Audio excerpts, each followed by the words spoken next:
What's going on, guys? Welcome back to Form Check Friday. It is Friday. We are gonna check your form out. Diving right into it, our first Form Check Friday submission today is from, now I'm gonna butcher this, ready yourselves, Avgotaksim.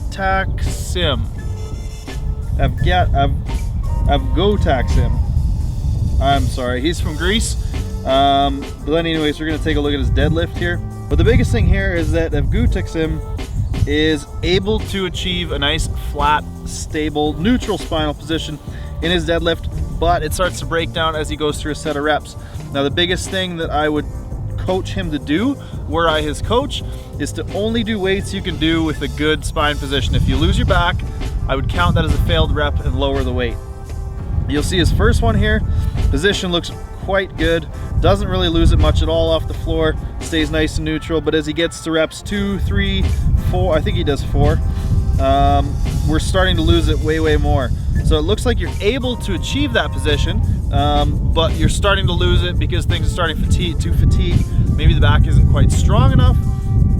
So I would work on lower weights with more emphasis on keeping those lats working and keeping your back nice and neutral.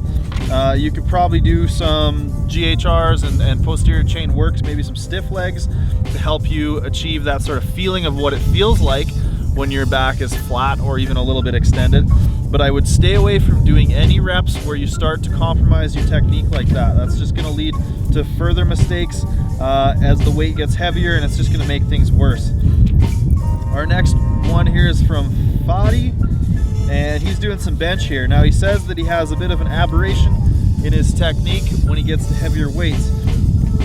The biggest thing here is that that's a good technique thing, because what happens is he comes to a sticking point, he moves the bar back over his shoulder a little bit, and then is able to press through.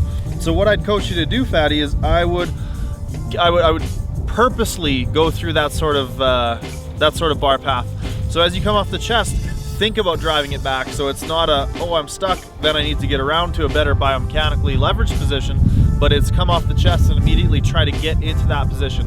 So I would encourage that bar path, and I would try to make sure that each rep you do mimics that, so that you're patterning yourself to get into that habit. This next one here is from Trevor Campbell, and he sent in some squats, and those looked really good.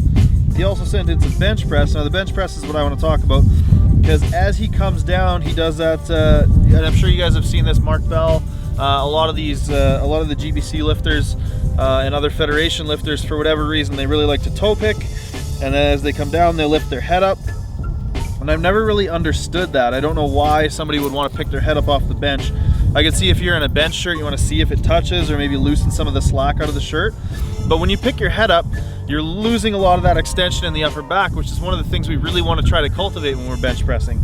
So what I want you to do instead is I want you to work on trying to keep your head back against the bench and trying to make sure that you're maintaining that position in your shoulder blades and maintaining some extension in the upper back when you're bench pressing to keep your shoulders in a good position. So quit with the head pickup, keep your head back, keep your chest up, and try to think about pulling your chest up to the bar as it comes down to try and meet it. Next one here we have from Marco. Now, Marco's doing some front squats. It looks like he said he had some injuries, can't squat or deadlift right now as sort of powerlifting style squat and deadlift.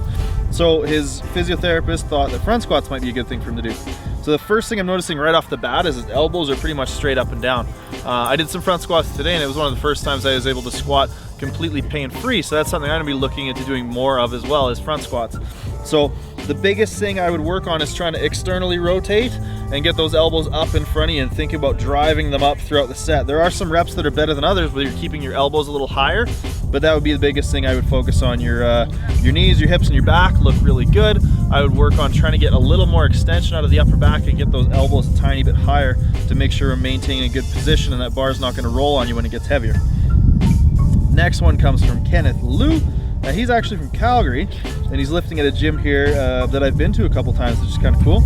So, Kenneth, I want you to try and what I want you to try to do, Kenneth, his deadlift here, looks like he's a little bit pitched forward. His knees might be crashing just a tiny little bit.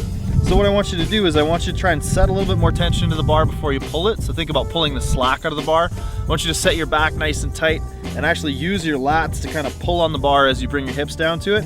The other thing I want you to do is I want you to try to bring your stance in a tiny bit. This is something that a lot of people often do, is they set their stance a little bit wider because it's more comfortable. But what that causes you to do in a lot of cases is it causes you to kind of butt your knees right up against your arms. And then as you start to pull, the knees are an internally rotated angle as opposed to being neutral or even a little bit externally rotated, which generally is a better position and is generally a little bit stronger of a position. So try not to crowd the knees. Let's move the stance in a tiny bit and set a little bit more tension to the bar before you start. Next up, we got some squats from John Leach. Now, he says in the caption that he's trying to do a low bar type squat here, but what it looks like is he's effectively doing a really good high bar with a bit of a low bar position. So it looks like he's initiating with the knees forward. He's staying very, very upright, and he's also a little bit shy on depth. So the couple of things that I would try to do is I would try to initiate more by sort of pushing your hips back and allowing a little bit more lean in the torso if you're trying to do a low bar style squat. And I would also try to push to better depth. It looks like, now this could just be the camera angle because it is a really crappy angle for telling depth, but it looks like you're stopping shy of depth. So what I would want you to do as well is try to make sure that you're getting a little bit more range of motion into the bottom. So those are the two biggest things. Try and give yourself a little bit more lean, a little bit more hip initiation. And that should go a long ways in terms of a low bar style squat, if that's the effect you're looking for. Next up, we have one from Tyler Haig, and it looks like he's just rushing his setup. He's doing some sumo deadlifts here, and he's really just kind of like pulling in and going. I think you could pull in a bit more. I think you could pull in a bit better. So what I mean by that is I think you could pull more tension to the bar, like we talked about with Kenneth there. And I also think that you could pull in a little bit better. What I mean by pull in a little bit better is get a little bit more contraction through that upper and mid back, get a little bit more lats on and a little bit more extension out of your back. So let's try to achieve a little bit more of a neutral position, and that will go a long ways for your deadlift, man. Last one today, we have a clip here from Hunter Smith. Now Hunter has a really good squat, but there was just one thing I wanted to mention. He, as well as John, are super upright squatter, and it looks like it's causing the bar to actually kind of lean on you a little bit.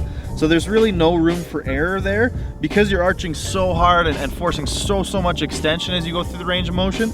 You're actually getting to a point where if anything moves even in the slightest, you're going to see a huge aberration in your strength. You're going to see a big drop off of strength because of the slightest little thing. So what I want you to try, now just try this, isn't necessarily going to be the fix-it for your squat because there really isn't a lot wrong with it.